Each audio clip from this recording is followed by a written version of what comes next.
আজ আমরা হেঁটে এসেছি তেরাইল বাজারে, আর উড়ে উড়ে দেখাবো তেরাইল গ্রাম, তার ইতিহাস ও ঐতিহ্য। তেরাইল গ্রাম মেহেরপুর জেলার গাংনী উপজেলার অন্তর্গত এবং বামুন্দি ইউনিয়নের একটি গুরুত্বপূর্ণ গ্রাম। তেরাইল বাজারে সপ্তাহে 2 দিন বসে সবজি বাজার, যেখানে আশেপাশের বিভিন্ন এলাকা থেকে মানুষ আসে বাজার করতে।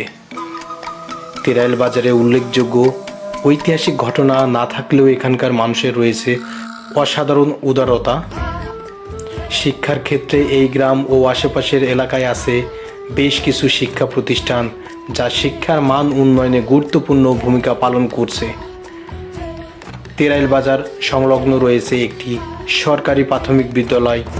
উচ্চশিক্ষার জন্য আছে তেরাইল জোড়পুকুর সরকারি ডিগ্রি কলেজ। এই কলেজ থেকে মাত্র 100 গজ দূরে অবস্থিত জ্যোতি মাধ্যমিক বিদ্যালয়, যা প্রতিষ্ঠিত হয় 1997 সালে।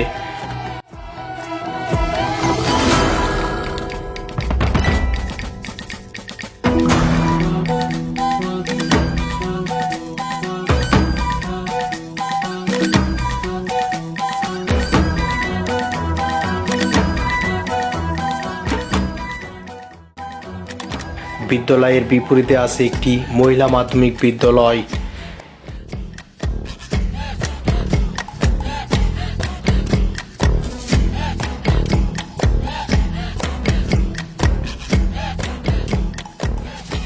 এবার আসি তেরাইল বাজারের নতুন নির্মিত সেই ভাইরাল ব্রিজের কথায়। ব্রিজটির নির্মাণ কাজ সদ্য শেষ হয়েছে। এর বুক চিরে বয়ে চলেছে ছোট বিল, যা প্রকৃতি প্রেমীদের বিশেষভাবে আকর্ষণ করছে। আকাশ থেকে দেখলে মনে হয় যেন কোনো দ্বীপের মাঝে সৌন্দর্যের অবগাহনে দাঁড়িয়ে আছে এই ব্রিজ। তাই বিকেলে অনেকে এখানে এসে ছবি তোলেন, এমনকি টিকটক ভিডিও করতেও তারা ভোলেন না। তেরাইল গ্রাম ও বাজারের আশেপাশে রয়েছে বিভিন্ন ফার্নিচার ও কারখানা। তবে এখানকার অধিকাংশ মানুষ মাছ চাষের সাথে সরাসরি সংযুক্ত।